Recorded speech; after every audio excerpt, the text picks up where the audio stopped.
নমস্কার, কেমন আছেন সবাই?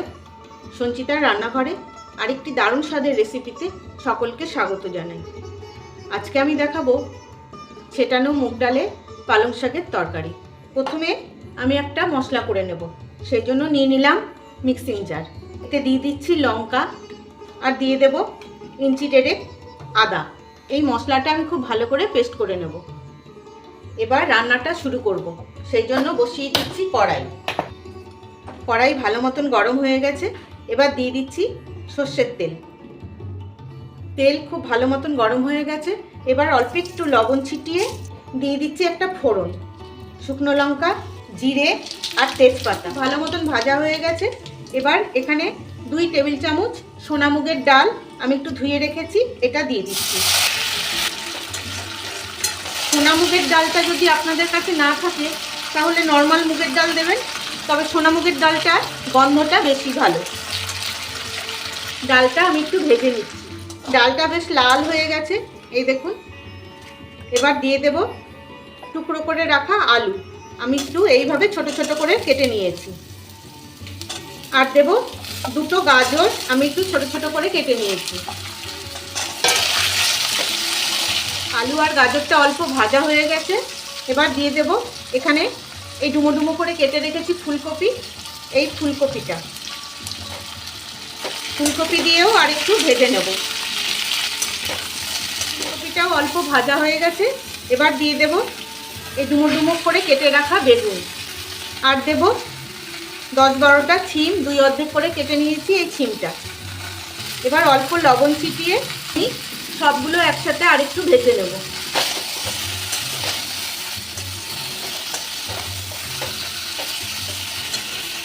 খুব ভালো করে ভাজা হয়ে গেছে।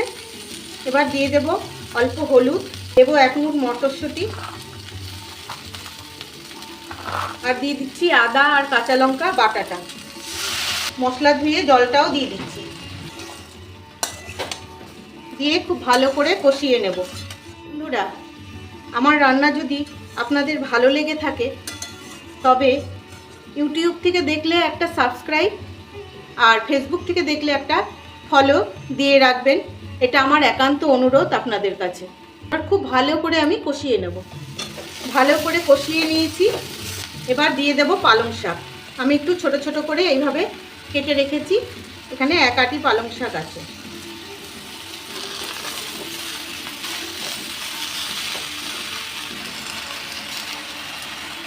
দিয়ে আর একটু লবণ দিয়ে দেব। শাকটা একটু ওপর নিচ করে দেব।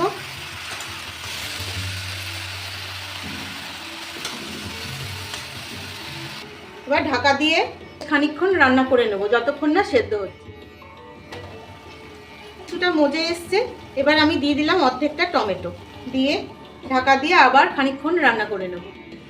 মোটামুটি সব সবজি সেদ্ধ হয়ে গেছে, আলু সবই সেদ্ধ হয়ে গেছে, গাজর, ফুলকপি বেশ মাখা মাখা হয়ে এসছে।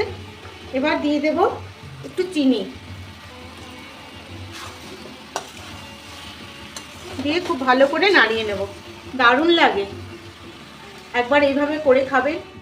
খুব ভালো করে কষে গেছে, একদম ভাজা ভাজা হয়ে গেছে। এই অবস্থায় দিয়ে দেব 1/2 কাপ মতন জল। একটু মাখো মাখো করার জন্য এই জলটুকুন দিলাম।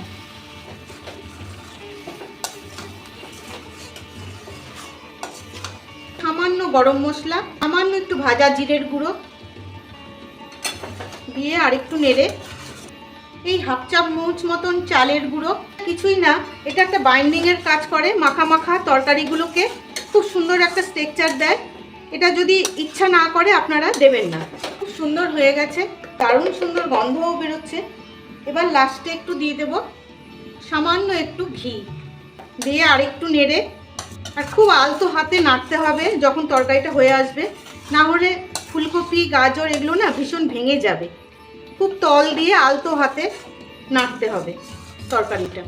ব্যাস, গ্যাস অফ করে এবার কিছুক্ষণ ঢেকে রেখে দেবো, যাতে সব গন্ধগুলো খাবারে ঢুকে যায়। তৈরি হয়ে গেল মুগ ডাল ছড়ানো পালং শাকের তরকারি। কেমন লাগলো আপনাদের জানাবেন কিন্তু, ভালো লাগলে অবশ্যই জানাবেন। তবে আজকের মতন আসি, ভালো থাকবেন সবাই।